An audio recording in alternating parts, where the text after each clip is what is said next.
Hello, and welcome to What Am I Rolling? A twice-monthly RPG one-shot podcast, hosted by me, Fiona. This week, I'm joined by my friends Tristen, Dirk, and special guest GM Rob from the Realm of Fire podcast for Vurt, the Tabletop Roleplaying Game, published by Raven Desk Games.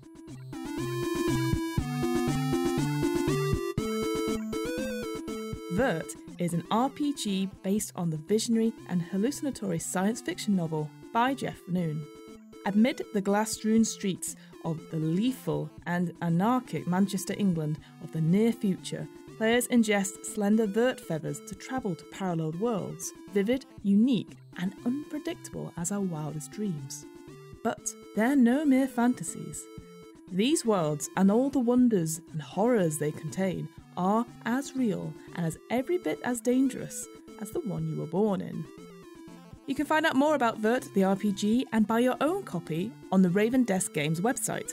That's www.ravendeskgames.com. I'll add links to it on the What Am I Rolling website and in this episode's show notes.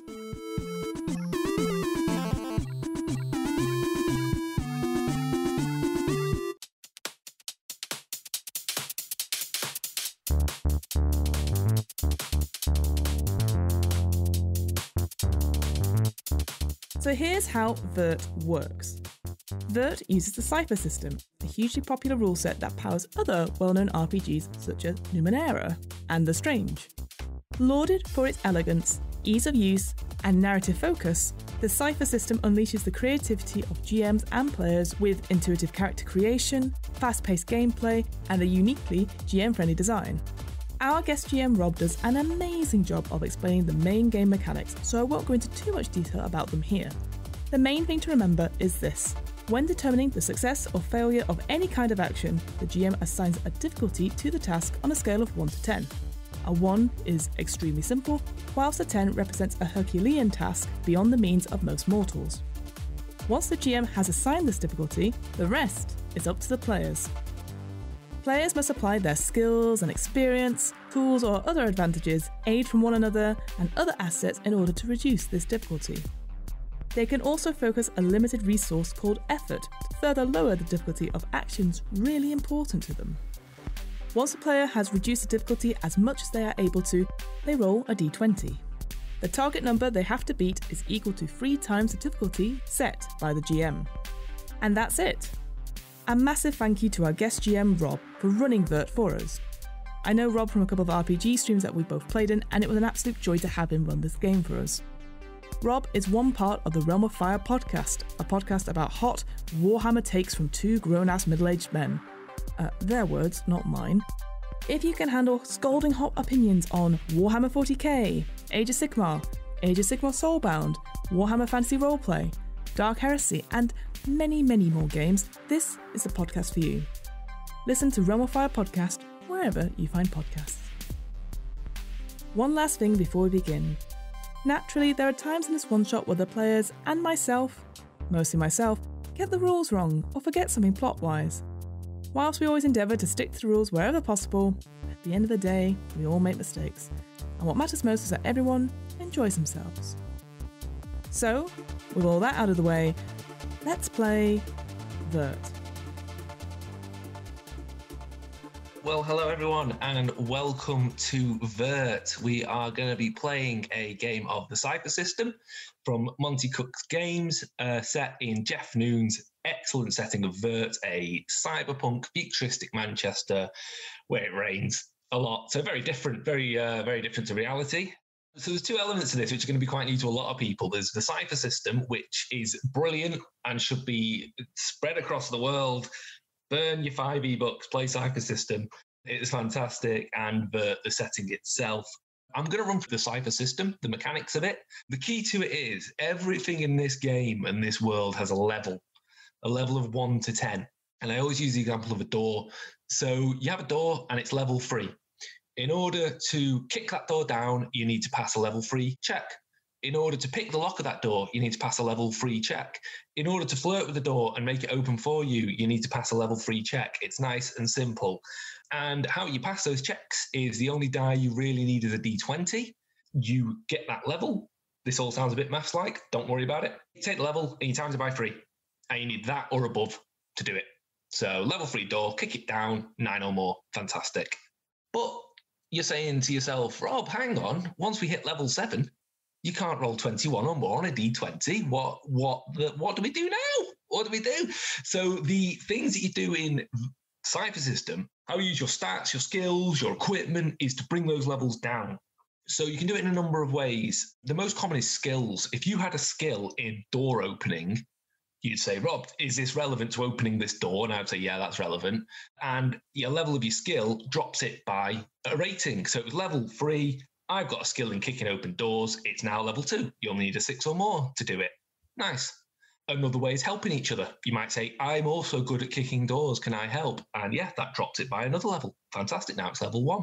Assets. You might have a pickaxe with you and say, this is good at getting through a door. Can that be used? And I'll say, yes. Now it's level 0. At level 0, you've done it. You can actually bring stuff right down to 0. So there is auto pass in some cases. This is not a game where you throw a D20 and say, is that enough? First, you work out what you're aiming at. Tell me what you're doing to affect the situation. Then you throw your D20, and then we all know whether or not it's worked. Things might be a bit more complex than just it's level 3, because it might be a metal door. So it's level 5 to kick down, but level 3 to lockpick. To use a D&D example, an orc might be level 2 in everything, but level 4 in attacking and level 1 in perception. So you can sort of, put a bit of granularity. Now, this is the only bit that's a bit complicated, so pay attention. You have 3 major stats: intellect, might, and speed.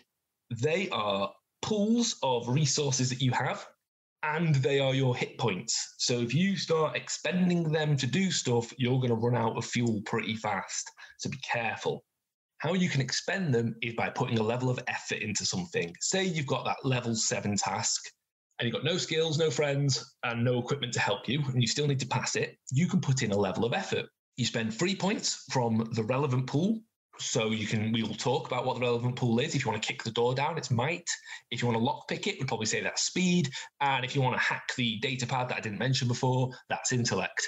You spend 3 points from your pool. They are gone into the Vurt, and you drop the level down by 1. You put in a level of effort. We're playing with tier 1 characters, effectively starting characters, so you can only ever put 1 level of effort into anything, so we don't need to worry about all that stuff. But higher level characters can put effort more than 1 level in. They can put effort into hitting something and damaging something, etc., etc. You don't need to know that. That's just a general Cypher thing. Last little bit, 2 little bits. 1, you've got an edge probably in one of those pools. That means whenever you need to do something with that pool, it costs you 1 less. That's what you're kind of specialised at. So to put a level of effort in for that pool will only cost you 2 points. Or if you have an ability that comes out of that pool, you -1 to it. So a lot of them are like intellect edge of 1, and you've got a 1 intellect ability, that's free. And the last things really are the ciphers. You all have ciphers. I think you've got 2 each. I'll explain what they are. But these are one-shot magic items. Think of them as potions and scrolls and things like that from the world's favourite roleplay game. They are one-shot, they are one use, they just happen. You say, I'm using it, and I say, cool, well done. You use it, and you're probably going to get more later on, so don't worry about using them. The whole point is the kind of on and off. Really now the last thing, intrusions. I'm going to be lovely to all 3 of you and start you all on 1 XP. XP is used to gain levels, as in the world's favourite roleplay game, but also you can use it in-game for rerolls. Hooray. Now, gaining XP is done very differently from D&D. No XP for combat, none of that bollocks. It's all about exploring and discovering the story. And what will happen during the game is I might say to you, right, Namo, I'm going to go for Namo. I want to offer you an intrusion at this point. You're in a bar and you're talking to this person at the bar, and I'm going to offer you an intrusion. Do you take it or not? And at this point, the player would say, yes, I do. I do an intrusion. I use my XP. Well, no, you gain an XP. This is how you gain it, because what happens is, as you reach across the bar to get your drink, you spill the drink of the rather large robo-man next to you. Oh, no. And now you've got another little extra layer. But you've gained an XP because you got involved, basically. You also get another XP, which you can give to another player. You don't need to justify that. It's purely for mechanical balance. So you could then say, or you might justify it. You might say, but handily, Harriet is next to me and is a small robot dog who wheezes on the man's leg and distracts him. So we gain an XP. You can give me XP to bring in an intrusion as well. You can say, I want to do a player intrusion. And it can't be like ridiculous. You can't be like, also, there's a Sherman battle tank in the corner that I want to get in. But, you know, it could be you spill this man's drink, but you went to school with this guy. Like, you could give me an XP and be like, actually, I went to school with this guy, so it's fine, and it's cool. We have a joke about me being clumsy, kind of thing. That's it. That's the rules. Honestly, combat's the same as doing a thing. The key is level 1 to 10, times it by 3. Simple as that. And I will run you through. Don't worry. I'll be nice and I'll tell you the levels of things. So I'll do a group overview, and then I want the three of you to sort of introduce yourselves. You are a group of not friends, acquaintances. You've fallen in with each other. You are what are colloquially known as featherheads, people who are pretty much addicted to the Vurt, to exploring alternate reality and this weird parallel world, because we are in futuristic Manchester. It's cyberpunk. It's raining. The skies are filled with tiny flies that shoot out adverts and slogans and propaganda and, you know, call girl numbers and stuff like that. Everything's just noise and light and sound everywhere. Tonight, the big Vurt ball match between Manchester City and Chroma is on. This world is cyberpunky, but the thing that really changed it from all the others is the Vurt. This is an alternate reality that is accessed by feathers, this sort of storytelling device that was discovered a few years back, but we're not going to go deep into that. Read the book Vurt by Jeff Noon if you want to get into that. But basically, these are gateways to this alternative reality. You take a feather, it's called, and you get into this sort of world where you can play around. And some of the feathers are great. Each of them are colour ranked. There's a blue feather, which is like Postman Pat would be a blue feather. You'd take the feather and you'd go into Postman Pat land, and you'd find out why there are so many kids that look like Postman Pat in this village. It's quite strange what he's doing on his rounds. There are pink feathers, which are the more adult-orientated style. Pink and blue, they're boring for people like you. You're proper human traffic, living for the weekend style ravers. You're after the yellow and the blacks. The yellow feathers are dangerous. Yellow feathers, you can get hurt. If you get hurt in a yellow feather, you get hurt in reality. It's very better than life, and Red Dwarf is another good touchstone. You can get hurt in there. Black feathers are even more dangerous. Those ones have got a problem because they're dangerous and you can't pull yourself out of it until you finish it. Yellows, you sometimes can. Depends on the book you're reading, but they're dangerous. But that's what you're after. This is your motive. You want these feathers, and you, as a group, I'm not going to call you friends. You're more a group of acquaintances who've fallen in with each other, but you all trust each other, and that is important. Trust each other. You're after a new feather that's hit the streets. It's called This Is Singland. It is big. No one else has done it yet, apparently. At least the Game Cat has, who is the sort of the font of all knowledge in this world of all these different trips and feathers. But no one on the street has, and you want to be the first to do it, because if you complete This Is Singland before anyone else, you get to, you know, parade that, you get the street cred. And that is why the three of you find yourself in a very beat-up Volkswagen van, you know, one of those little vans, on a rainy night in Rusholme, which is one of the many districts of Manchester, outside a club known as the Slithy Toad. And the three of you are sat, ready to go in, where you're going to meet your contact, a man by the name of Fast Eddie, because apparently he's got the lead on it. And who knows, you're chancing your luck. You've never met him before. He's never met you, but, you know, you might be able to charm him and get a lead on This Is Singland. So, as a group, I'm going to start with the order of the people that joined the call. Harriet Good Girl, please introduce yourself. Hello. Hi. I'm Harriet. I'm a robo-dog. Hi. I like your hair. Hi. I'm very loyal. I'm robo-dog, and they would say I am the runt of the litter, because I don't think so good, but that's okay. I process things as I can, and I like adventure and joy. I like your hair. Very loyal. Yes, I'm here. Hello. Okay, that is Harriet Good Girl, a robo-dog.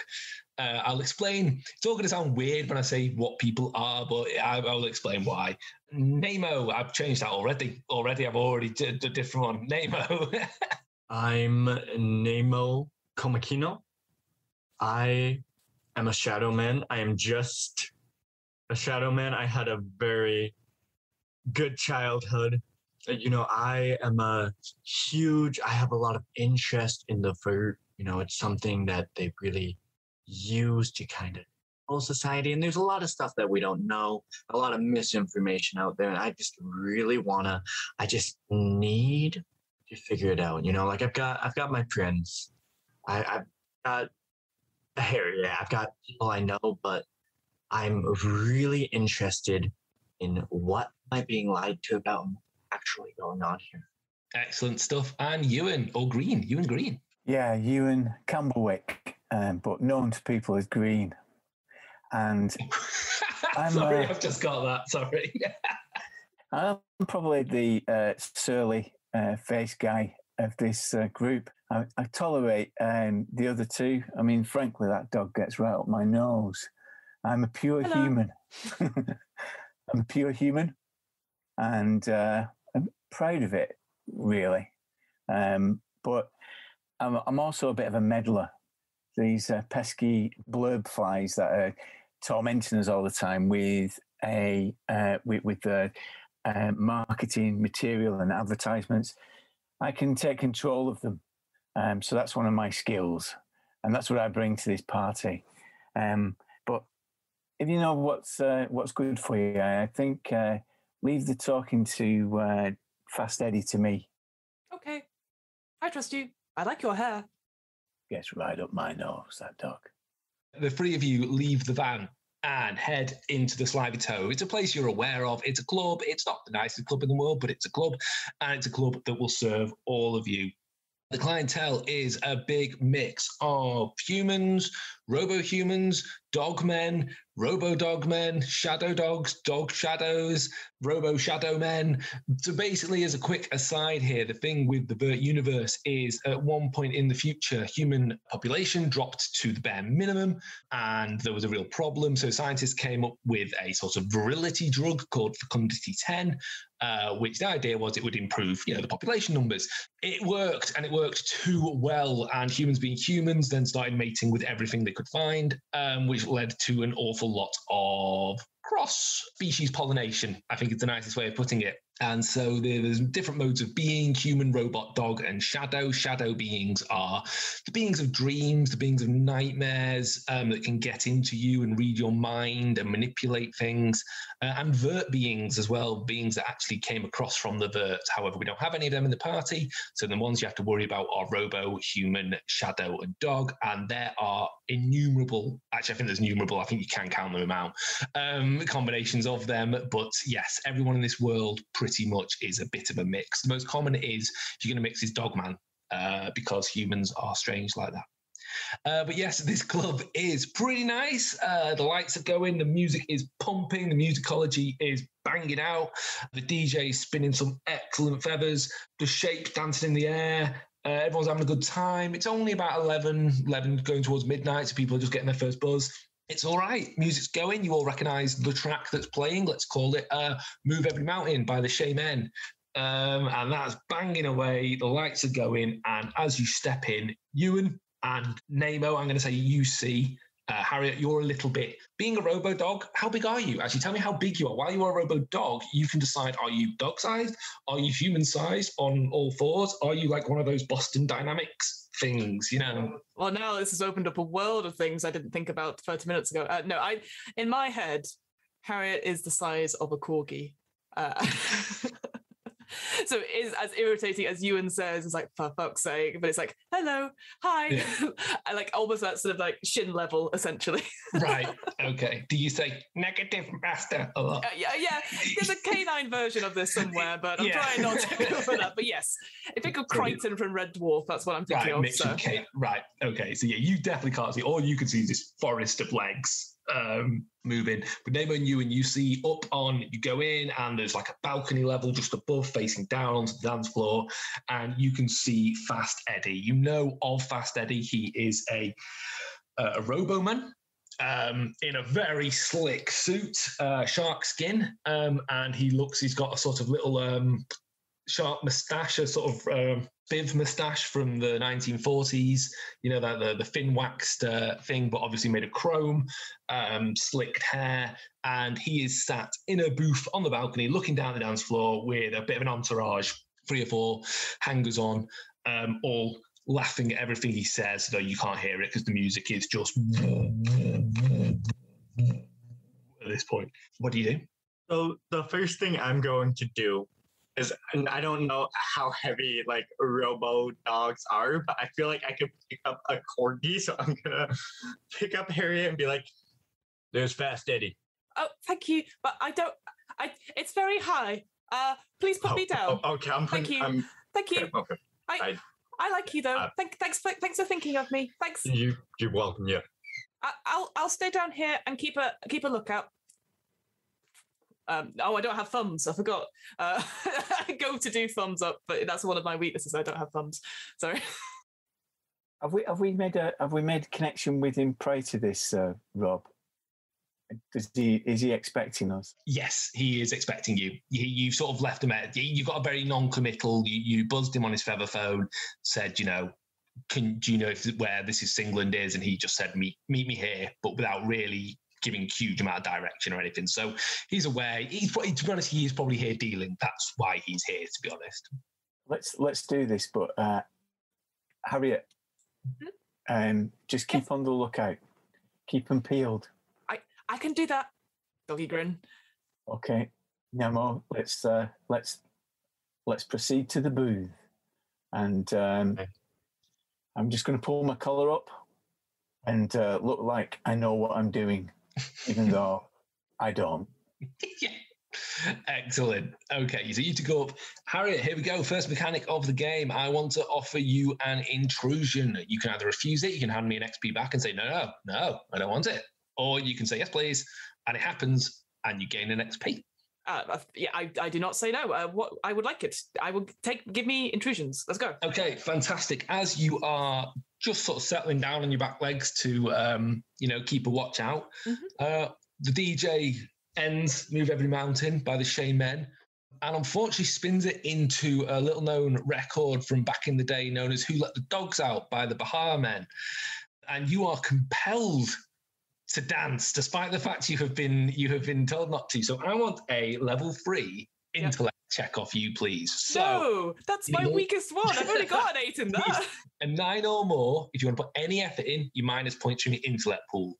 If you've got any relevant skill, such as refusing to dance as a skill, that is applicable. But other than that, you're going to straight up roll. I'm going to straight up roll for this. I think I'm going to see. At a 17 on the dice. You are able to resist. You've heard this enough. It's fine. You bop in, but you don't join the throng on the dance floor. The tail goes within the beat of it, absolutely. Yeah, absolutely. But you're okay. You can keep a watch. Right. Okay, Green and Namo. I'm so sorry for the audience. I keep changing this name. So Green and Namo, you get to the booth. There is an obvious security guard there who sort of looks you up and down. And despite the fact you probably are both packing, I can't remember, you're not really seen as much of a threat, to be honest. He'll probably put you down before you got a chance to pull any weapon. So you're given the nod, and he sort of tips his head towards Fast Eddie, who finishes an excellent little anecdote to his entourage, and then turns to look at you, and with a big robotic grin says, "Hello, how can I help you?" Eddie, and I'll be laughing at his joke. Eddie, good to see you. I've come with my colleagues here. We're in the business of buying feathers. Oh, excellent. So you knew to come to me. Are you after This Is Singland like everyone else? We are indeed. You know, it's not even that good. That's what I've heard. Not like one of those other feathers you used to be able to take the word. That was a good feather. Anyway, This Is Singland, unfortunately, is pretty difficult to get hold of at the moment. And, there's a lot of people after it. Have you ever heard of the Hardcore? You have heard of the Hardcore. They are a rival group of featherheads who sort of brag about their trips and journeys and make annoying YouTube videos about them. Jeff Noon, unfortunately, did not foresee the rise of YouTube in this universe, but I'm definitely putting it in. So, yeah. So knowing that the Hardcore are after it is pretty That's a bit worrying, like Logan Paul being after something you're after. Did the hardcore come here? Oh, they've been here tonight already. They're ahead of you, They've lads. been here and they talked to you. Yeah, I told them where they could find it. And where was that? Well, I mean, they bought me a drink at least. I'm gonna walk up to like Eddie and look him in the eyes. And I'm gonna say, Eddie, we've done business before. You know me. You know I'm gonna get you a drink. I need you to tell me right this moment. Fantastic. That's an intimidation check right there. So I am going to give you, I'm not going to tell you his level. Do you have any skills related to persuasion, intimidation, anything like that? I have persuasion. That'll do. So it is knocking down the level by 1. I'm going to knock it down by another 1 because I'm saying you've got an asset. Eddie is terrified of shadow people. Doesn't trust them. It's worrying. So I'm going to drop it down by another 1. If you want to put any effort in, it would come out of your intellect pool. But at this rate, you've already knocked it down by 2. However, I'm not going to tell you the level because... And if I take it out, I just lose 1 in my intellect pool? 3. You lose 3 from your intellect pool. I'm going to be saying, whoa, calm down, can't intervene, and kind of interlane it by saying, yeah, just tell us, this could be nice and easy for you, Eddie. You just let us know. I'll pull him back. I'm pulling back. He's always like this in these situations. Come on, give the man a break. Absolutely. So you dropped down by another level there because of Ewan's good cop role. All right. I'm not going to put any effort in. Like, I'm happy with this 3 right here. So a D20. 1 D20. Oh, 18. Nice. So that is not only a success, but there is a sort of level of criticals, etc. And you get a minor success with that one, at which I'm going to say you don't just persuade him, but you actually sort of impress him a little bit. And it's like, hey, solid you. Yeah, all right. So I don't have one. 2 places you can get one is all I know. You can either head to the White Bull down near centre of town, talk to Auto Matt, one of my friends, and he might be able to get you one. I know we had a couple. Or you could go and see my friend Mikey at the Birch Hall Vurt You Want. Out of character. Vurt You Want is the sort of place you go buy your Vurt feathers, strictly legal. However, a lot of the people that run them are able to run sort of stuff out the back door. And Mikey, who works at the Birch Hall one, probably you kind of know him. You've bought yellows off him before, so he's usually a good egg, to use a very middle class term there. But that's it. I'm all out myself. I don't have any. Promise the pair of you. I'm the dog.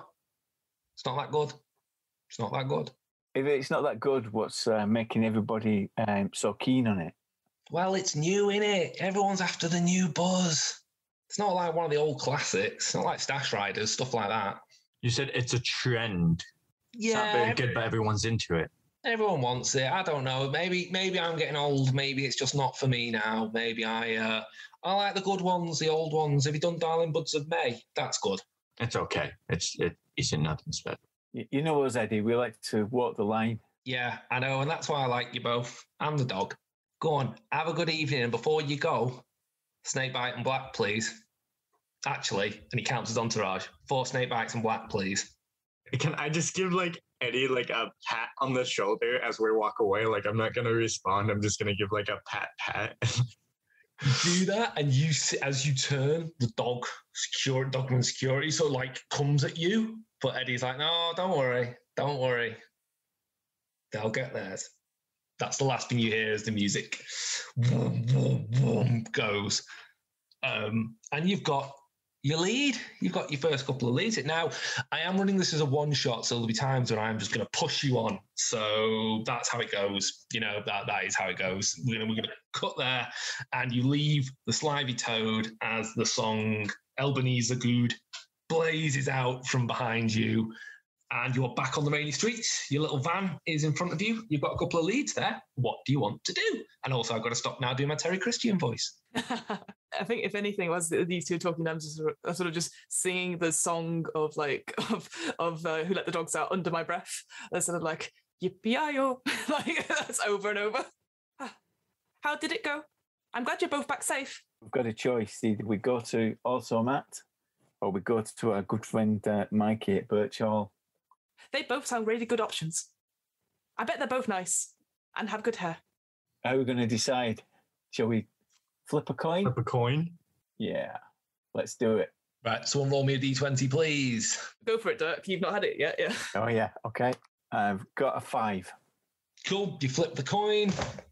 The head of the king lands, and it is the white bull you're probably going to head to. It's a bit closer, to be honest, so that's probably your best bet anyway. So, hopping in your car, off you go. I do like the idea that I'm sat in between them, even though there's probably space in the back. I'm Obviously. automatically sit in between them.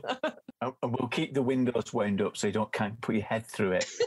Yeah. Yeah, we've had that experience before, and I'm like, oh. Yeah, this is definitely spare head free. The ones I've gone. Harriet Mark III, yeah, absolutely. Yeah. Poor you was like, oh, fuck's sake. So you go through the streets, the lights strobe you in a very cool Akira style.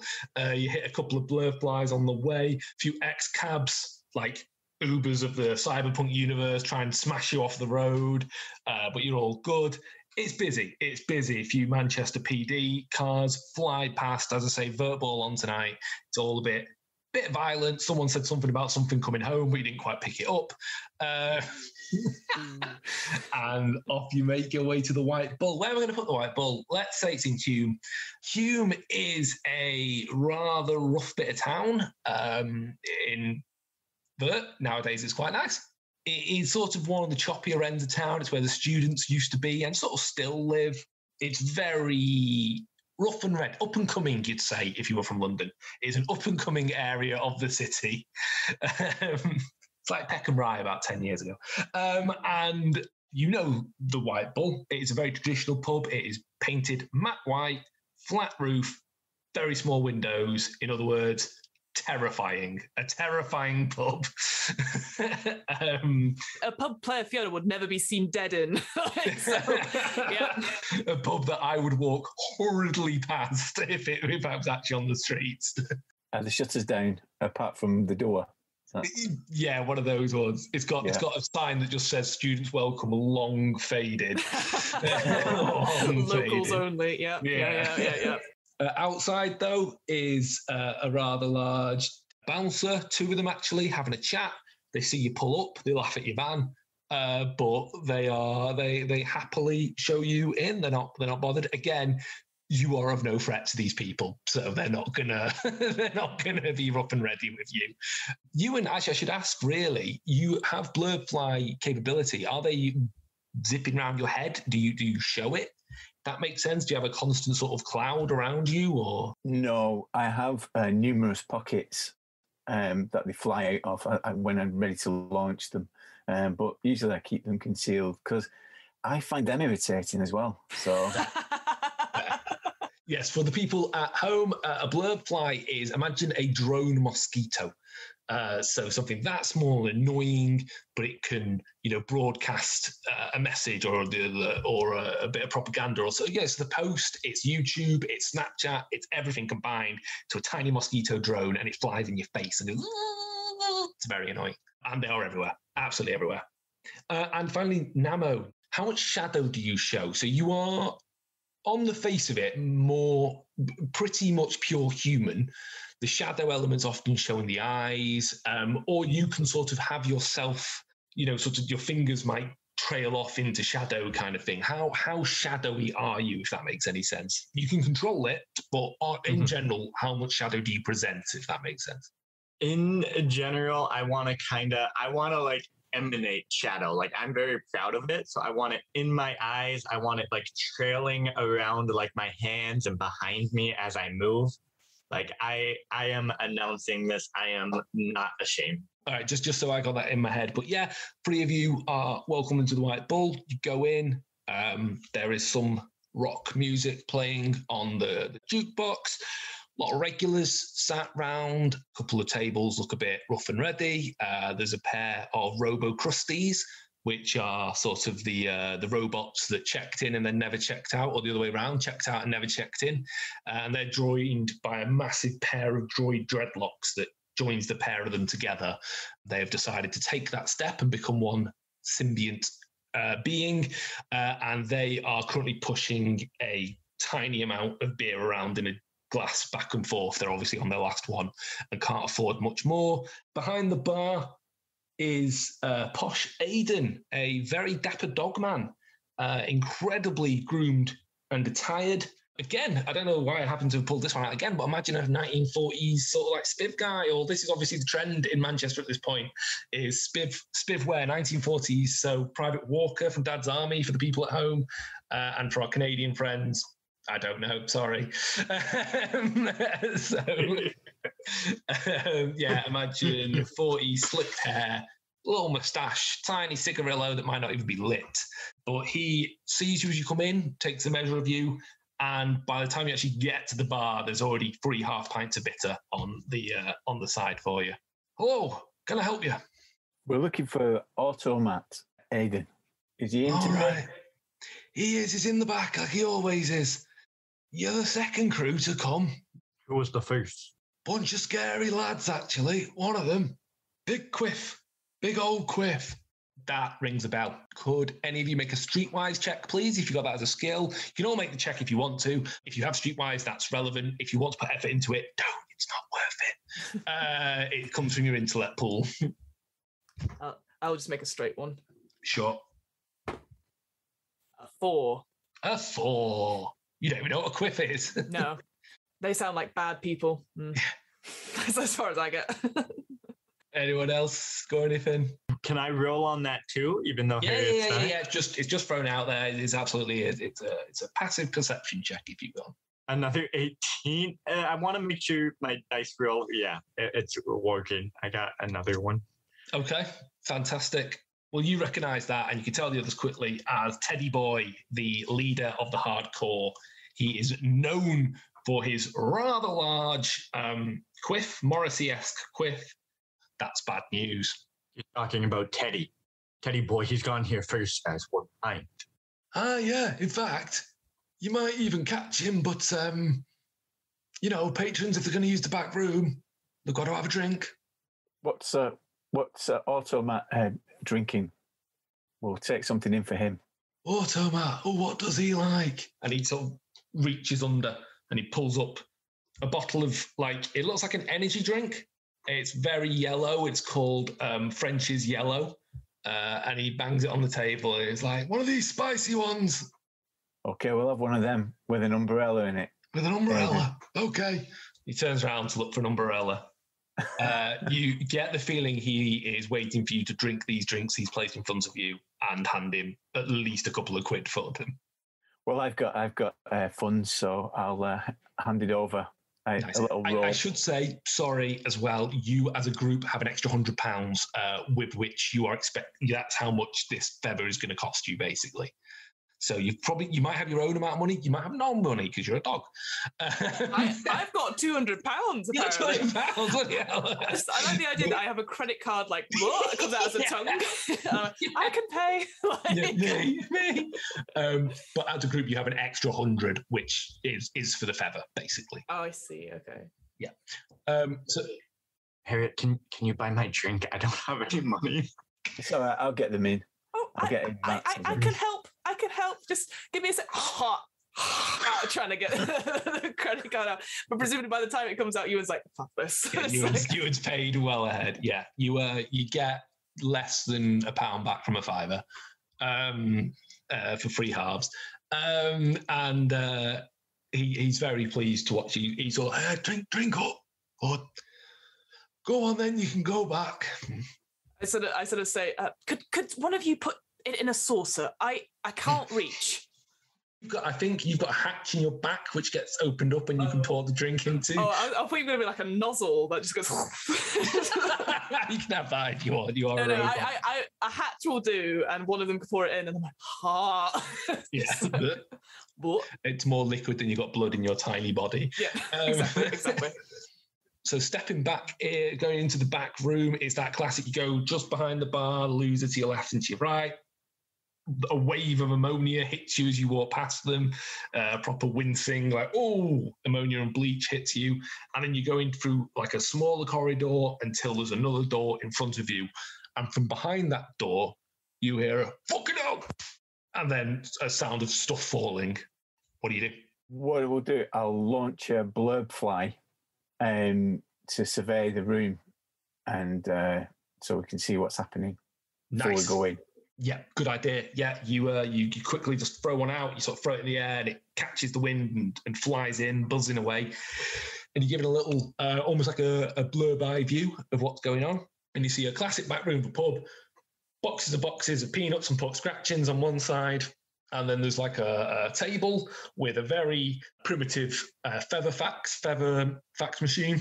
And slumped on that is someone that you recognise as Automat, sort of like that, big load of blood running down his face. And the door, which would then go out onto the street, is literally closing as your fly comes in. You see a foot coming out the back of it as the door closes shut. Go get him, Harriet. Understood. Okay, yes, Harriet, yes. Yeah, you burst through the door into the room, so you see exactly as I described, and then you keep going out into the alleyway in front of you. Proper quarry, it wouldn't be, but it is now proper quarry, cobblestones and bins and gates and rough children. And you see a couple of figures absolutely making a break for it, known as cheesing it. Right, speed check, please. I'm not going to tell you the difficulty, and then I will rush back to you and Nemo to see what's going on in the back of the pub. But Harriet, make me a speed check. I'm not going to tell you the difficulty, so it's up to you to put effort in, or if you've got running or athletics as a skill or something, we can count that. So I do have running, but that's in might rather than speed. Oh, okay. Do speed. We'll change it to might then. The beauty of the psych system is it is easily manipulatable. Yes, if you can say the word. I agree. Yes, it's definitely that. Cool. Yes, I'll use my running to bring it down. I'll send a blurb fly blasting out who let the dogs out to give you a bit of momentum. Woo. That is an excellent idea. Yeah. Okay, yeah. So we'll reduce that. And I'll do that for now. Go for it. All right, so rolling the D20. That is a 2. So... Can I use my inspiration, my XP to reroll it? Not inspiration. Wrong game. Don't want to get sued. Don't want to get sued. So is it just using one of my inspiration? Because I've got 2 currently. One of your XP, yeah. Yeah, XP. Yes. One of my XP. One of your XP. That's even worse. That's a natural 1. Oh, so a natural 1 is a GM's intrusion with no XP given. Do you want to reroll that? No, I think I have a thing where I only roll it once. I'm going to see how this goes, yeah. Brilliant, yeah. So you skid out. You do that thing where a dog has to turn really fast. So you sort of, scrabble, yep. And run. And you are actually gaining. But suddenly, car hits you. Goodbye, head number 3. It launches you. Thankfully, it looks like they were slowing anyway, but you are hitting the side, launched against a wall for free might damage. All right. Before the car sort of goes, oh, what? Reverses and drives off. Oh. But yes, unfortunately, you lost the trail after being hit by a car. That makes sense. Yeah. Ewan and Nemo, you are not aware of this. You just hear me from outside, but you have a very bloody-looking Automat in front of you. He's a Robo-Man, and they've obviously he is literally half robot, half man, and they've smashed up the man side of his face because that's a lot easier to do than the robot side. But he looks in a bad way. He's alive, but doesn't look great, and he's pretty like, does anyone see that truck? So Nemo, are you good with fixing up faces? I'm better with machines. I'm not good at fixing faces. I don't think there's any coming back for this Robo man here. This is it. He's done. Still there, like in the room with you. Yeah.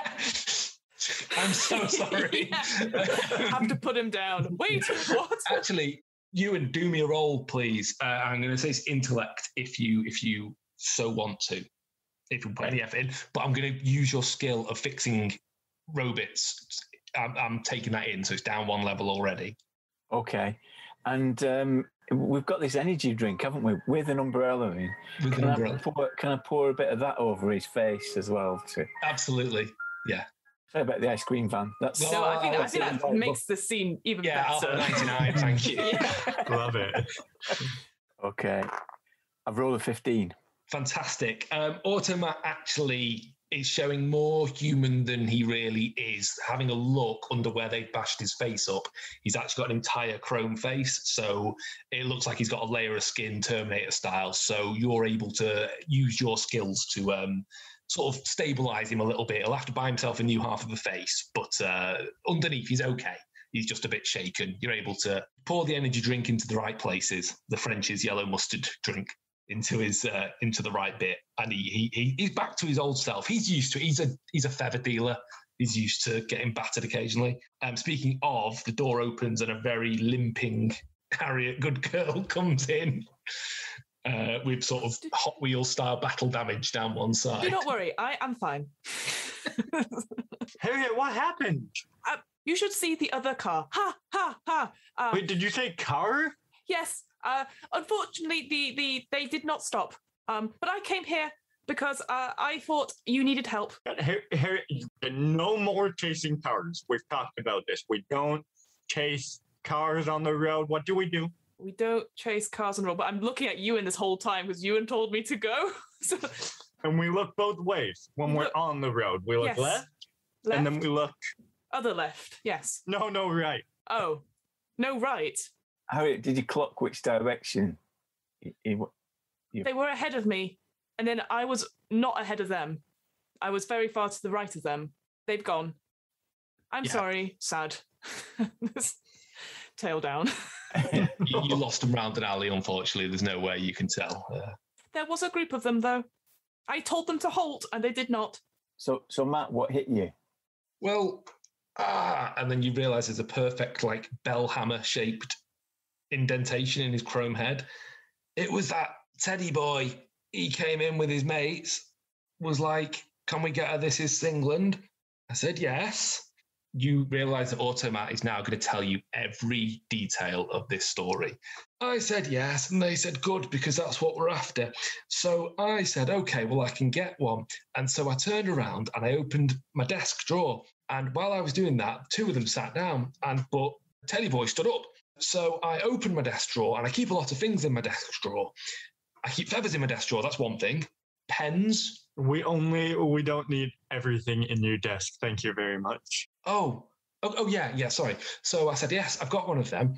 So I opened it, but I didn't have it in that drawer. So I shut that drawer and I opened the next drawer, and that's where I kept my yellow feathers. And I say kept because the moment I did that, I suddenly felt this on my head. Suddenly hit me with something. I don't know what. Now I'm thinking it's a hammer. Wait. You don't know what hit you? Like, you don't have a logical guess?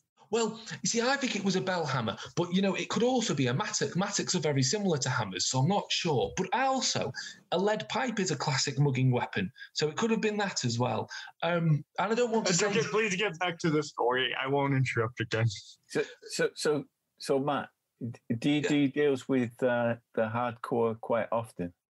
No, I don't really like them, but they had money, so I thought I should do a deal, really. No, I take it they didn't hand over the money, they just took the feathers. And then for the first time he realises that, yes, he actually didn't get any money for it at all. Yeah. They did. They took all the feathers, didn't they? Oh, they were my feathers. Oh, no, yeah. I haven't got any money at all. Are you saying that one of those yellows was This Is England? Well, that's the funny thing. And here's where the story starts. I've got a lot of feathers, and a lot of them are very traditional, but someone said I can get you a This Is England, and they got me one, and it was labelled This Is England. However, I was drinking a drink next to it. Normally I've got my drinks there and my feathers there, and I was drinking it, and some water from the glass got on the feather, and the colour, which was yellow, came off. And it was blue underneath, and I think I was sold a dud one. So I think they're carrying a dud This Is England. I think they've got a blue. I think I've been ripped off, and then I've been hit. I might go to the police about this. Yes, this seems like a dangerous line, like a career for you to take if you constantly get hit and get no money for it. Yeah, my wife said that. My wife has said, Matt, why not, work at the front of the pub? That'll be better, she said. And I said, no, No, Margaret, no, it won't. But there we go. I like this, Margaret. Are you completely featherless now? He opens his drawer again. No, I've got a few blues. Are you after blue? I got a blue and I got a couple of pinks. Are you old enough for that? No. Just the blues. I've just the blues. Blue feathers are like buying the Beano when you're 18 years old. You know us, Matt. I'm going to use the line again. We walk the line.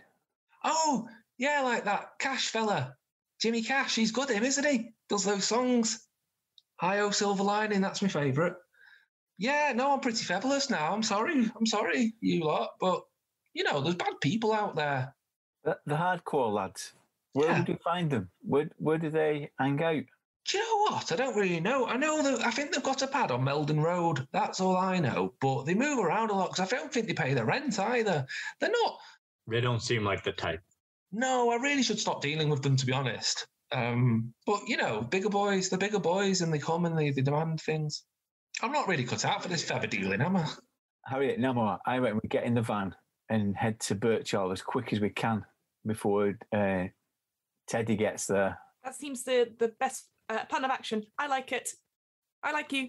I like this. This is great. Okay. Well, could you get me another drink on the way out, please? Because my head hurts now. I'll stick up my credit card and go, on me. Oh, lovely. You're a lovely dog. I'm a good girl. Yeah. You leave Automat to his ruminations and maybe his different choice of life choices. That's bad grammar. That was bad grammar. Come on, Rob. You hop into the van and off you go to the Birch Hall that you want. Okay, so you need to head to Birch Hall. How are you getting there? I am going to use my A to Z book cipher for the directions. Fantastic. So ciphers are these one-shot things that you've got, kind of like little magic items. They come and they go. You'll be able to scavenge more later. But activating it basically lets you almost know it kind of, you can sort of activate it, put it on the card dashboard, and it does like a computer game, big green arrow appears on the hood of the dashboard and points you which way to go. It doesn't tell you where the streets are, it just tells you the general direction. Amazing. So you are able to just fly through the streets, hopefully not hitting any dogs on the way. I'm like, watch out. Oh no, that's a bin. Watch out. Oh, it's okay. Watch out, it's a cat, it's fine. Get him! Get him, kill him. Who is the driver, by the way? In the gang, who is the driver, not Harriet? Oh. I would love to be the driver and I would love to own this van, and that should be the reason why canonically I have no money. Yes, brilliant. Yeah. You're here because you've got a van. You're the drummer of the gang. Must have van. Okay, so burning through the city streets, you get, again, busy. There's crowds now. The Vurt ball match isn't going the way that one team would like it to go, so some of the crowds are getting a bit belligerent. There's bottles being thrown, sharpened coins and batteries. Apparently nothing is coming home at this point, but we'll find out later as your van pushes through the crowd. And you get to Birch Hall, and the Vurt you want is on the main sort of drag, on the main strip. Vurt you want are incredibly bright. Imagine a very white, very sanitized, I was about to say satanic, sanitized sort of pharmacy that blows off into the distance, and a rather large feather, distinct feather in the logo above the door. Outside there are a good number of feather heads, some of whom are in the middle of a trip, collapsed on the floor, lying out, some of them talking, some of them dealing. They're kind of almost social hubs as well, because feathers in many ways have replaced the pub in the primary place that people go. So people will go into a Vurt you want, buy a Vurt feather and take it the moment they step out the door. So there's no taking on the premises though. So you've been here many times, many times. It's unlikely that they're going to have, this is England here, but they might be able to connect us. Yeah, you suspect that Mikey's going to be working it out the back kind of thing. He probably won't have any on the property, but it's a good place to make a connection. Does it look like, if we're about to go in, can I check around to see if those ne'er-do-wells that I chased and lost, if I can see them coming around the corner, or if there's any sign of them just coming in? Yeah, really good idea. Could you make me a perception-based check, please? So if you've got perception as a skill, you can use that. If you don't, it's intellect. Oh, and if you do, it's intellect as well. Isn't it? Yeah, so I've got all perception actions. So I'm just always on alert. Well, you're a dog, aren't you? I'm a dog. So I've got that. So I've got that looking around. So remind me about the edge stuff as well. If I wanted to take that. So if you want to put effort in, you take 3 points off of the relevant pool, which in this case would be intellect. Yep. If you have an edge in that pool, you minus the edge, in this case 1, from those 3 points. So it costs you 2 points. I think Harriet is feeling like I lost them. It's all my fault. So I think I would spend 3 points from my intellect to try and make up for the fact that it's all my fault, even though I'm a dog. It's fine. So that's perception, skill, and 3 off in the. All right, and then I'll just roll. That is a 15. Nice. Yeah, the hardcore are not here. You cannot see them at all. There is like a couple of ne'er-do-wells, but the moment you sort of look at them and snarl, they back off. Like they're obviously, maybe they were going to plan to maybe harass you or jump you before you got in there, but the fact that you're aware of them puts them off and they look for easier marks. But a couple of robo-crusties move off just like... Yeah, I'm just like, and stay out. Yes. Better run. Better run. Yeah, my bite is worse than my bark. And then we head on in. So, yeah. Excellent. Cool. As you step in, ding! Welcome to Virtuant. It is a paradise in here compared to outside. Very, again, sanitized, music dinging away, do. And there is a young lad behind the counter stacking feathers. Blues mainly, and he looks up and with a forced sort of smile says, "Hello and welcome to Vurt you want. Please find the Vurt you want." I feel so much for this poor boy. We need to speak to Mikey. Oh God, right. Yeah, I've said it before. Mikey's not on shift. Hang on. He reaches under his counter and puts what's called a feather phone on the tablet in front of you. Basically, this is a feather that you take and it connects you with somebody and you can talk to them directly. Is it about This Is England? It is. Why, are you getting a lot of inquiries about that today?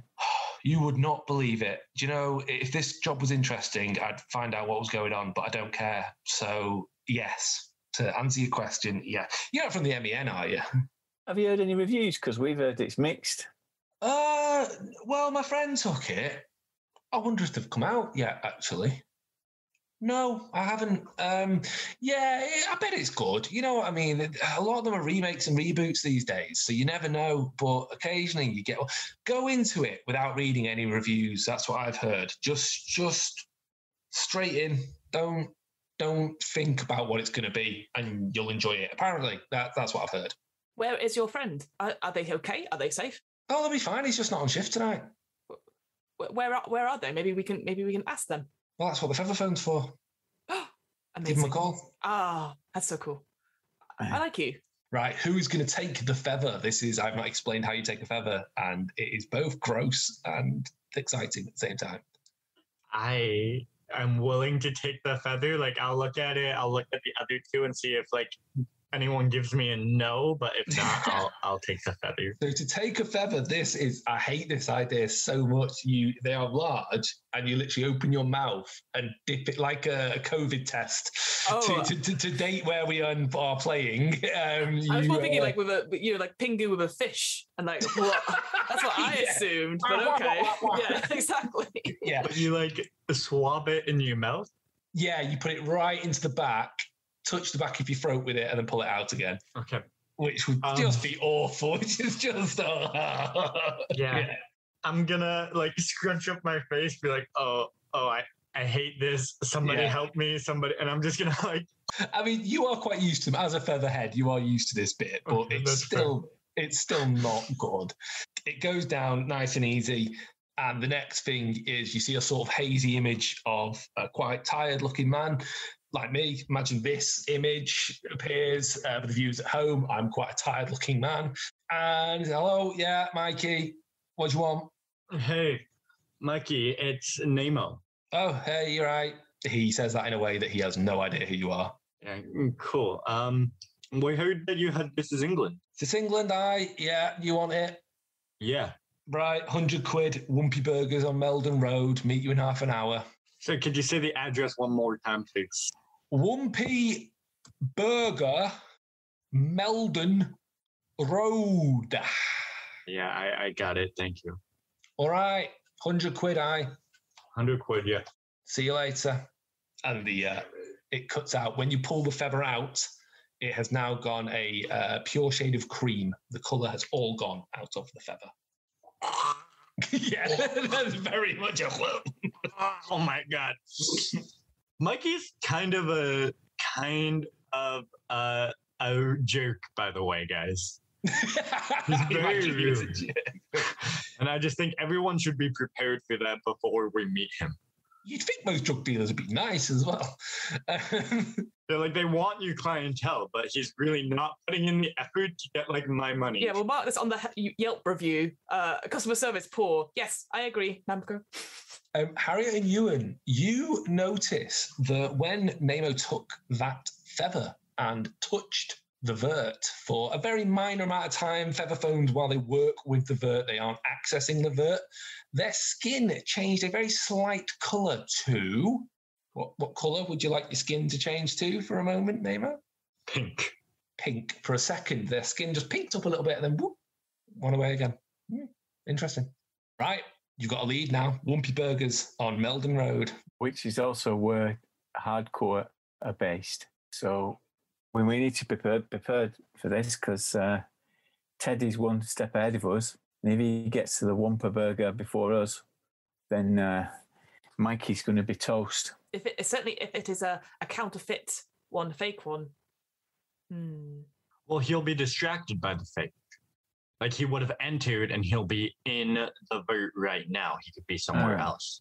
So what we want to do is rush there and get Mikey out of there so he doesn't know where to go. That sounds like a great plan. Get in the van. I'm there. I'm in the driver's seat, and you're like, nope. Yeah. I'm like, no.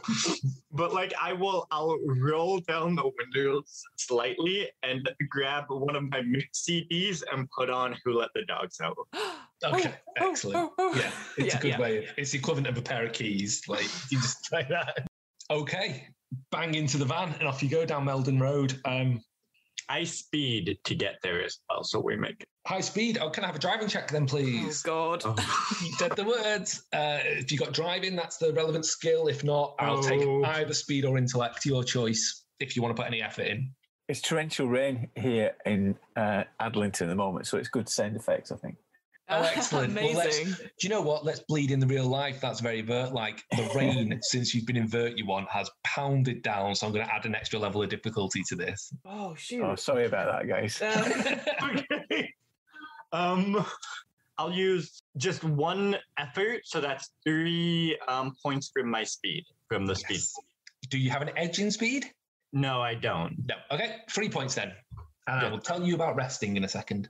And I'm going to roll this dice. Come on, you got this. Oh, I got a 1. No! Do you want to re-roll? You actually hit me from before. We've gone through a time loop. You go so fast. You go through time in the dock. Okay, I'll use my only XP. You don't have to. I've got a plan if you don't. No, I love my van. I'm going to use my XP. Yes. This is my prized belonging. Go for it. Oh, 19. Oh, there we go. So you are flying down the Oxford Road as you go fast as you can. And what would have been the one is an all-out riot has now broken out between the Manchester City fans and the Cromer fans. And you, at the last second, remember you can just turn down Portland Street here. So you quickly yank on the wheel. For any Mancunians in the audience, ignore my geography. I'm just pulling out road names at random here. You turn it down Portland Street, race down, and head towards the Meldon Road. Good work, because that one would have had your van in the middle of a football riot. A vert ball riot. But you are through. The Meldon Road is an area of shops, quite run down, not great. The Wumpy Burger is probably the sort of highlight of the row of shops. And it's kind of known as well as a bit of a hangout for the police. The employees of Wumpy Burger give the police free burgers and milkshakes in exchange, effectively, for protection. As your van gets quite close towards it, you realise that around the Wumpy Burger are some towers you didn't notice with shadow scanners on. And these things basically are, imagine CCTV mixed with that kind of cool science fiction stuff. The audience at home, I'm making a stupid noise and moving my hands up and down. But it's like a scanner that will read a number plate, read you, connected to the Central Manchester Police Department database. The three of you, wild featherheads, are at this point on the right side of the law. So you have yet to get a criminal record.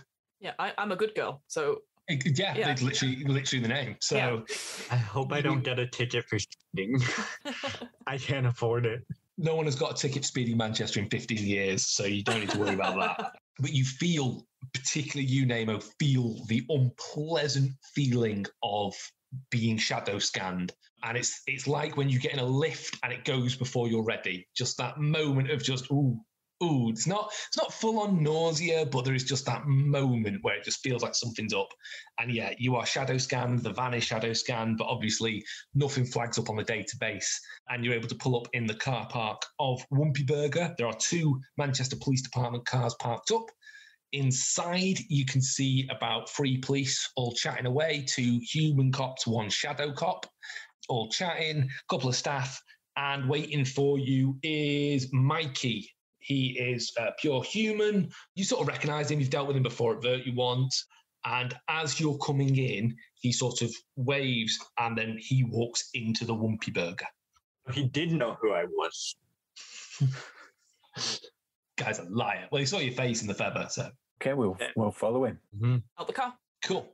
Okay, so you jump out and into the Wumpy Burger. Again, bright lights, very sterile. Wumpy Burgers are not much to write home about, except it's served on a plate with a knife and fork, which makes it a bit different. That is an excellent reference to Wimpy there. You step in, and Mikey is already sat at a booth with a milkshake, and he says, "Come on, sit down."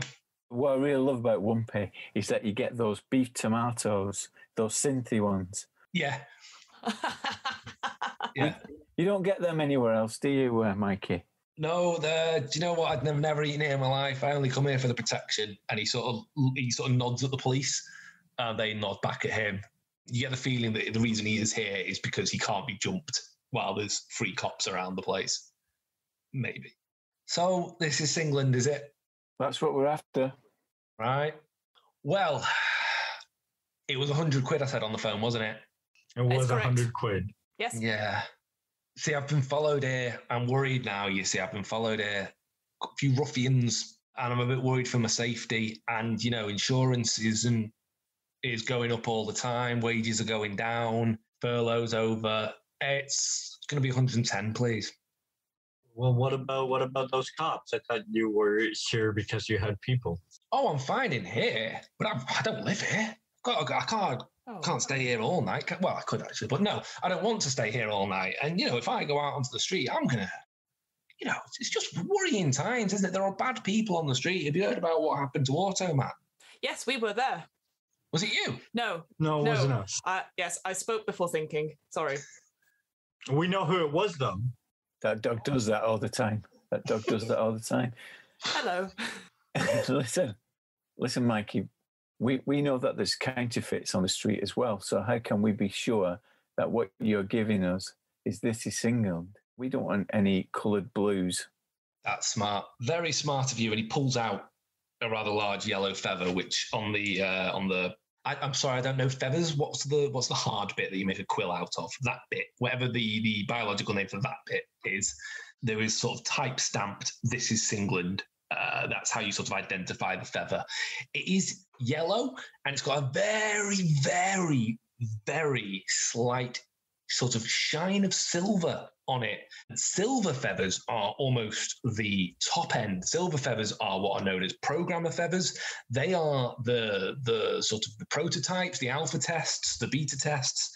So this could be quite valuable. In fact, he's letting it go for 110 is pretty good, but also silver feathers can be trash because they're an alpha test, beta test. So just so you're aware of that, this is not a commercially released feather at this point, basically. But he pulls it out and he says, may I? And Harriet, he reaches towards the bowl of water you somehow procured that they keep around the place. They keep them around the place. Water to the table, yep.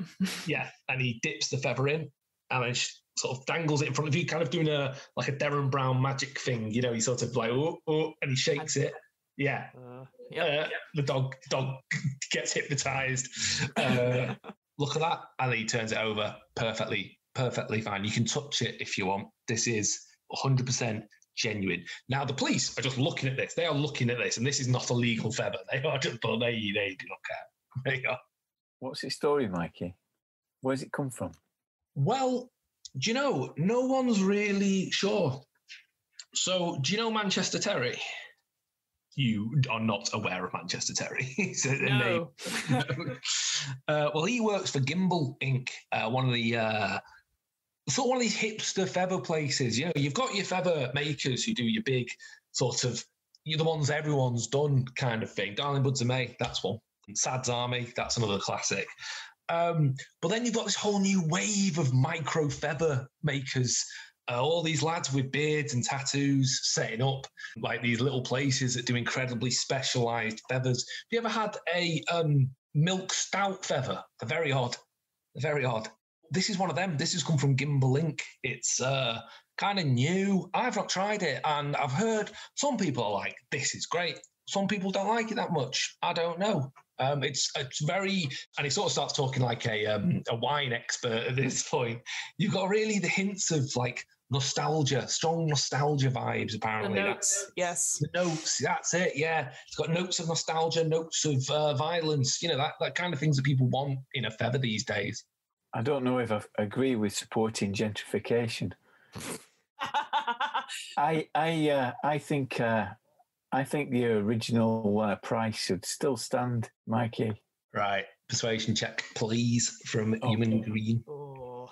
So I am trained in all tasks involving interactions with pure humans. He is a pure human. Nice.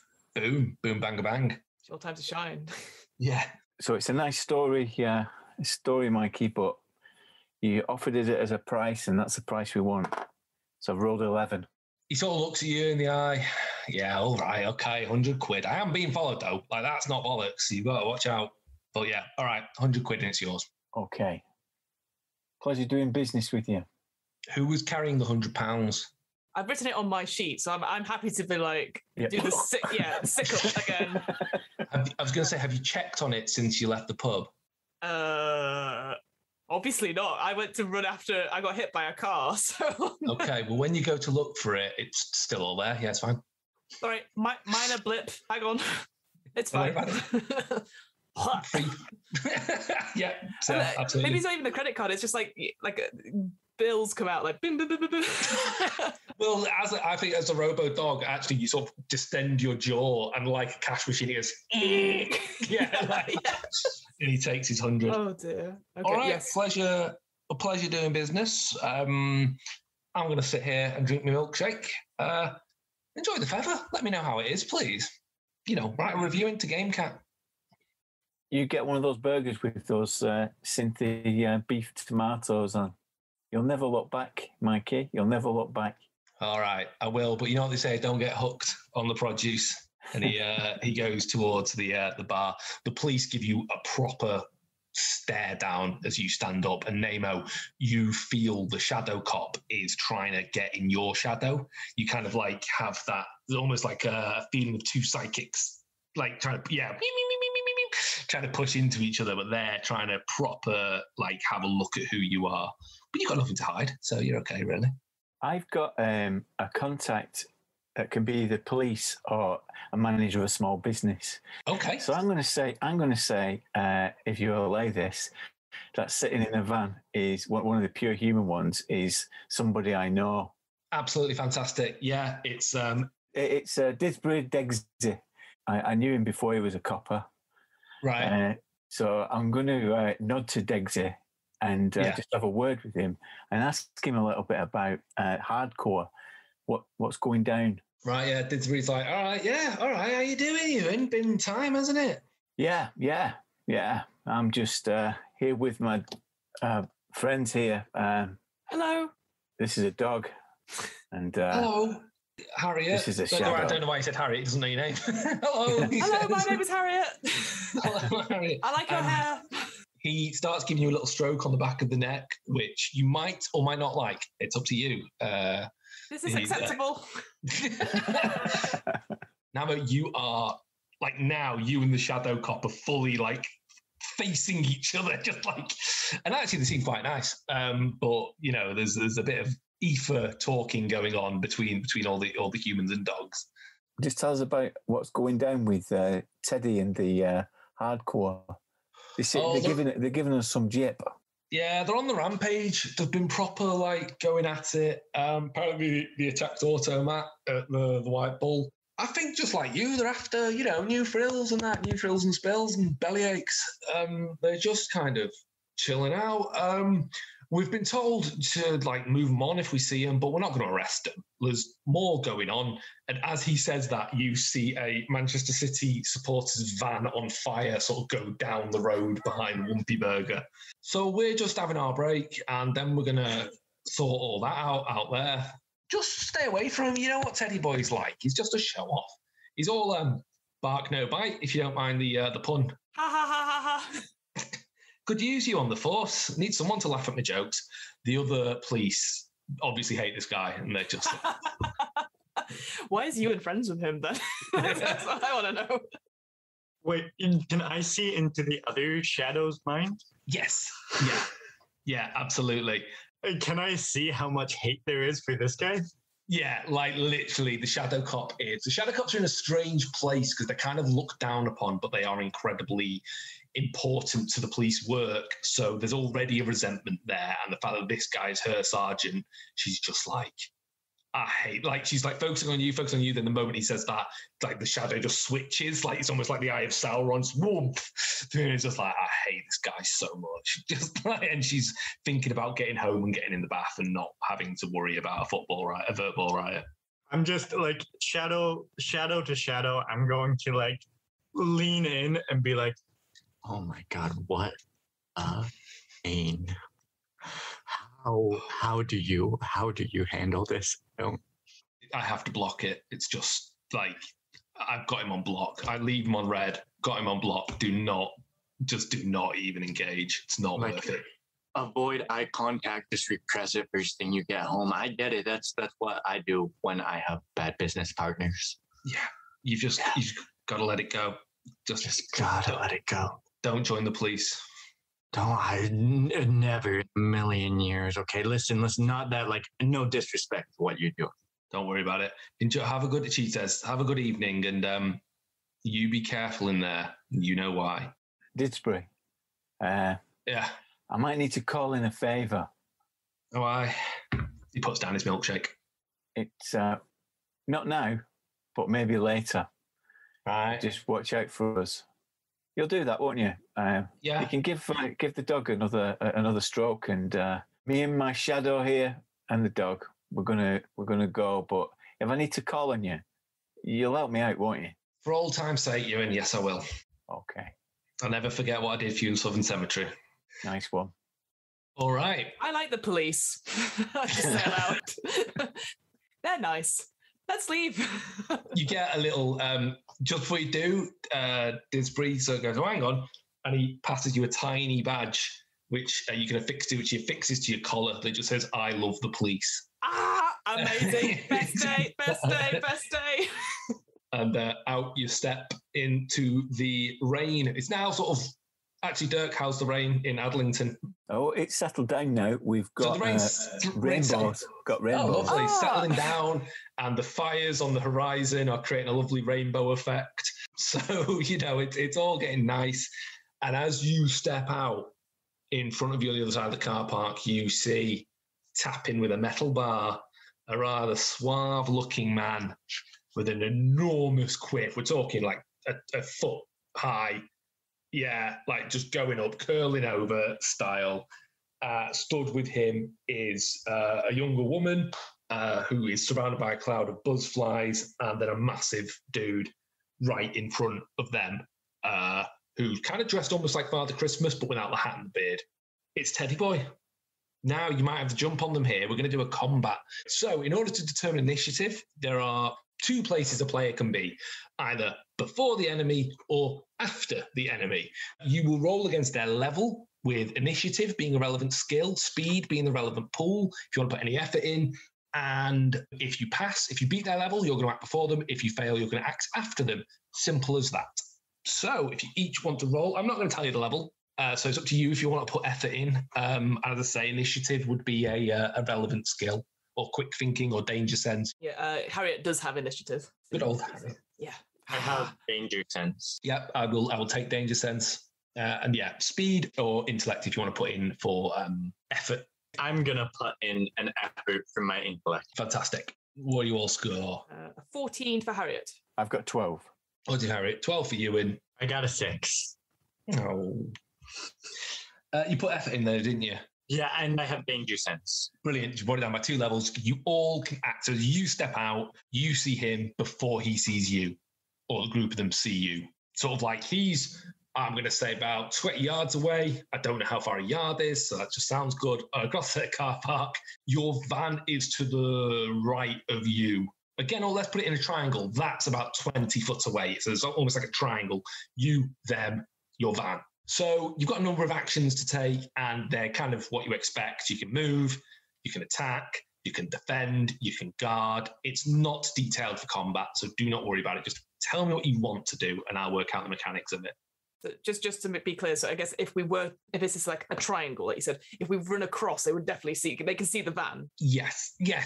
You suspect they're waiting for you, but you have got the drop on them. Fine. I just wanted to check that it wasn't like they're just watching the van and then we just No. Cool. Yeah.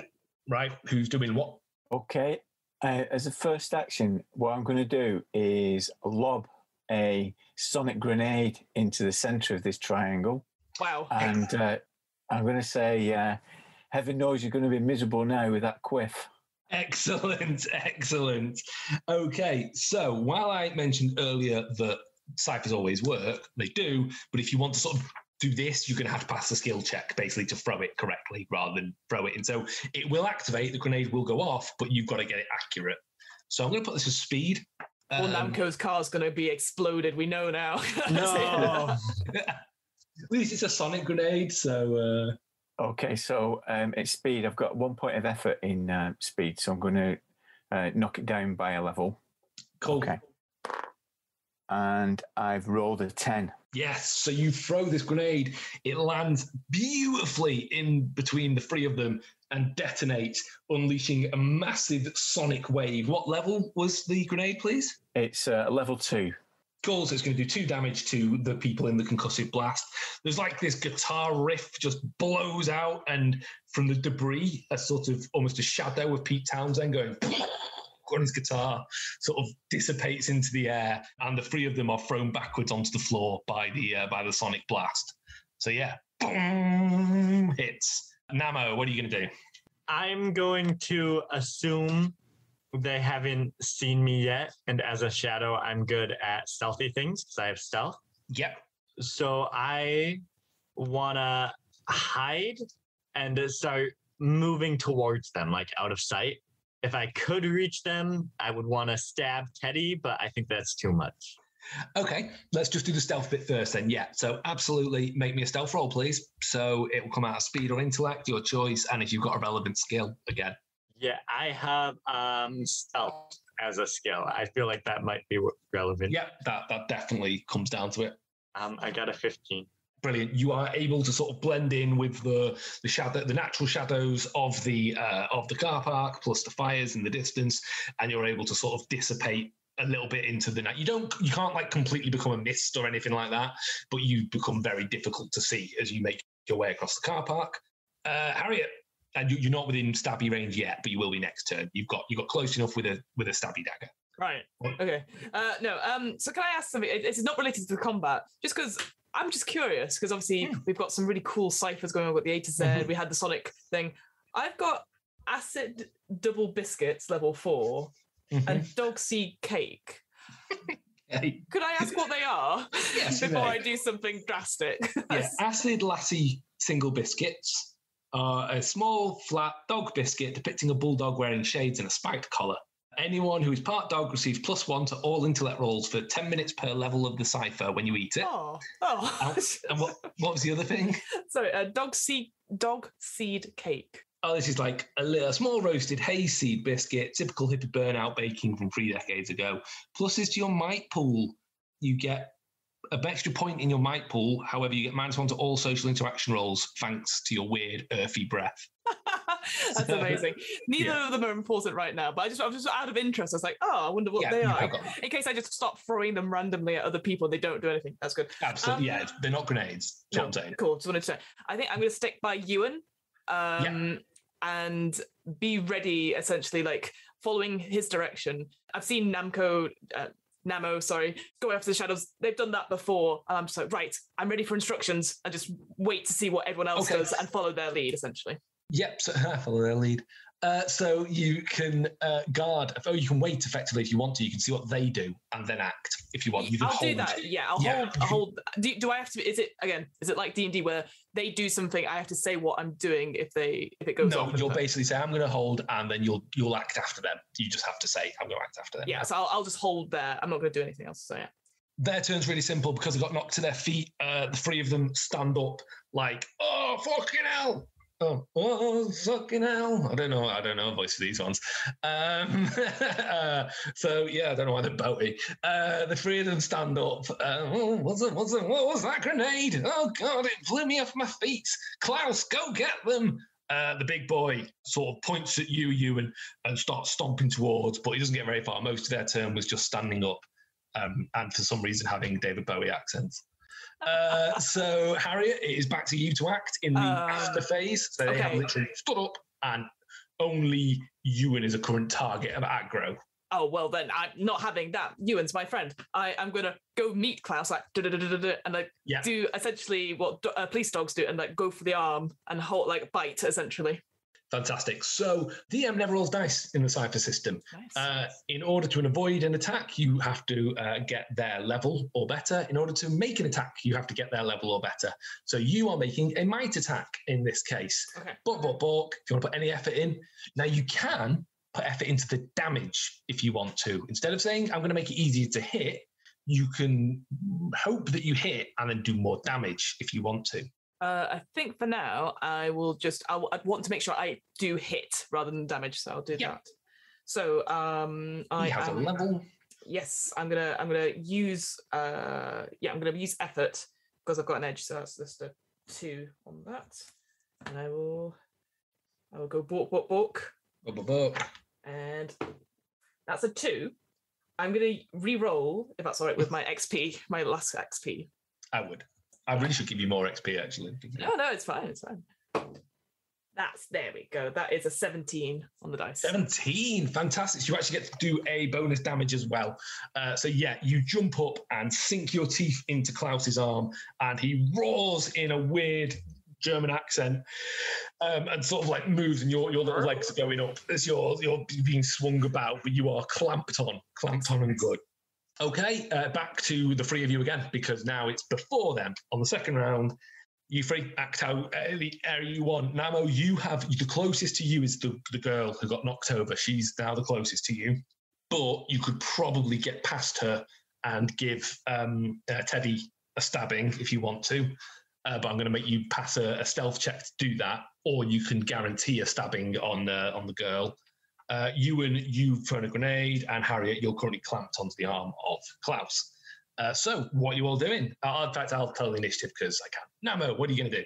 Yeah, I will stealthily stab the girl. Like, I'm going to walk towards her and then just kind of, first thing I get close, I'm going to take my, I believe it's a switchblade. Yeah, my switchblade. Yeah. And just kind of like into the cheek. So this is a might or a speed attack, your choice. I will use might, and I can put effort into the damage, you said. Yes, you can. I'm going to give you an asset to this already because you've got effectively an attack of surprise opportunity kind of thing. It's so you've already got that. Nice. Okay, that's cool. It's a 5. You've actually hit. because of that. So yeah, you bring your dagger down. You don't do any more additional damage, but that's actually enough. You bring it. She sort of moves at the last second, and you manage to pierce her cheek with your switchblade as you're coming in. As it hits her skin, a very sort of like a shine of mathematical equations appears on her chin, but you break through them and go straight in. And as you go in and pull the switchblade out, a load of smoke sort of blows out her cheek at the same time and envelops you, knocking you back, but it's no damage. Like she obviously has a smoke element to her. So good work. You get the feeling she's pretty out of it for this. Ewan, you have a Klaus in front of you who's got a dog shaking, and behind you can see Teddy Boy is got himself up with his pipe and he's looking pretty angry. Okay, so what I'm going to do is just dive for a little bit of cover and find it might be a dumpster thing just to hide behind it. I'm going to quickly program a blurb fly to record this scene for this round to see it and send it to Didsbury. That is send excellent. In the cavalry. Yeah. Yes, absolutely. Yeah. You are able to knock together a fly quite quickly. I'm going to make you do because you're sort of doing it fast. I'm going to make you roll for it, and I'm going to tell you this because you're making it. It's only a level 2 because it's a very simple program of record and send is very basic to program. So it's level 2. If you want to put any effort in, it's intellect. I should tell you about resting again in a second. Well, I will tell you at some point. I lean against a bin. It smells here, and I'm scrambling away with a little pin, programming this mosquito-sized robotic fly, and I roll a 15. Perfect. Yeah, you might. You've done this a lot of times before. It's a basic program. Tap, tap, tap, tap. The little thing flies up and begins both recording and transmitting at the same time directly to Didsbury's feather phone. So, yeah. Spot on. Resting, I will quickly tell you before Harriet has her go. You have 4 rests to take. Your first rest takes 1 action. So you do it in the middle of combat. Your second rest takes 10 minutes. You can't do that in combat. Your third rest takes an hour, and your fourth rest takes 10 hours. You have to take them in that order. You can't skip ahead one. So you do an action, then the 10 minutes, then the hour, then the 10 hour. When you take a rest action, you say, Rob, I'm taking a rest action. And I say, I don't care, I'm the GM. And then you pick a pool, roll a d6, add 1, and that's how many points you recover in that pool. Can't go above the maximum. Simple as that.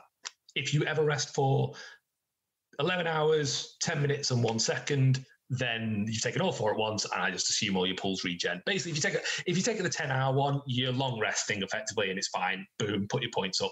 This is all happening in one night, though, so I'll tell you now, you are not going to get to take your 10-hour rest. Sure. So you've got your 1 action, your 10 minutes, and your 1 hour rest. And your 1 hour one, you'll have a certain time you can take it, and I'll let you know when that is. So if you want to take a rest now, do so, or don't. I don't mind, or care, because I'm the GM. I don't have a player. It's good to know. I didn't know that. I survive whatever happens. Right, okay. So that was... No, Harriet, you're chomping, right? Chomp. Yeah, chomp. I'm guessing I can still bite down harder. Yeah, because your dog jaws are in, and now your robo jaws can come into play, like a secondary set that sort of... Shark teeth, yeah. Yeah. Cool, so I'll roll for that. I'll just roll straight on that. Without any edges. Oh, that's a 17 again. It's pretty good. Yeah, fantastic. You pull, and then actually the momentum, you rip, and the arm comes off. And this guy is robo-human, obviously. But he's still like, oh, its arm hurts, it hurts. And he turns and starts scampering off into the darkness, and you have a rather large man's arm. It's mine. It's mine. Yeah. Right, it's their go. We've got one fleeing, one who is on the ground, and she's like venting shadow, which is basically like bleeding out effectively. Teddy Boy sees what's going on, sees the wumpy doors open as the police sort of come out, and just, fuck this, throws his metal bar towards the dumpster where Ewan is. So it bangs against that. And you, for a moment, Harriet, you're like, got stick, C-stick, and you're not quite sure which stick to go for. No, my stick. I've got my stick's better. My stick is better. My stick is better. And he just runs around the corner where a caddy sort of comes up like a proper 50s Grease style, like caddy and guys with jackets and quiffs all like, yo, come on, let's go. For some reason, they're all like greaser boys from the 50s. Amazing. And he's like, come on. And he goes, I'm getting out of here, jumps in the back. And then they roar off down the street.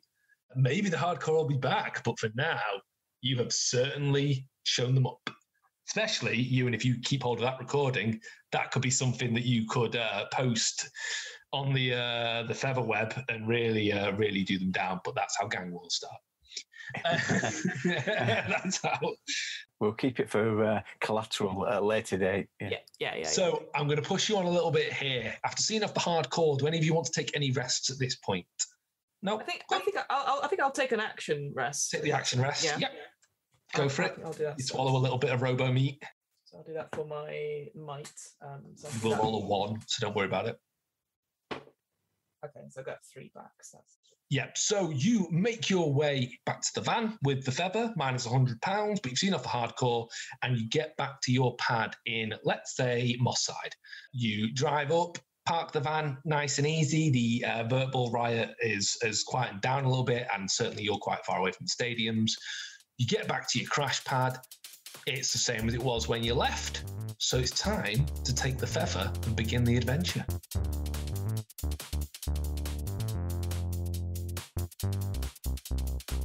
Will our 3 featherheads, Ewan, Nemo and Harriet, have a trip of a lifetime when they finally get to experience the Vurt feather? This is Singland. Find out next time on What Am I Rolling? The What Am I Rolling podcast was created, recorded and edited by me, Fiona Howat. This episode's players were Tristen, Dirk and Fiona. This episode's special guest GM was Rob from the Realm of Fire podcast, a podcast about hot Warhammer takes from 2 grown-ass middle-aged men.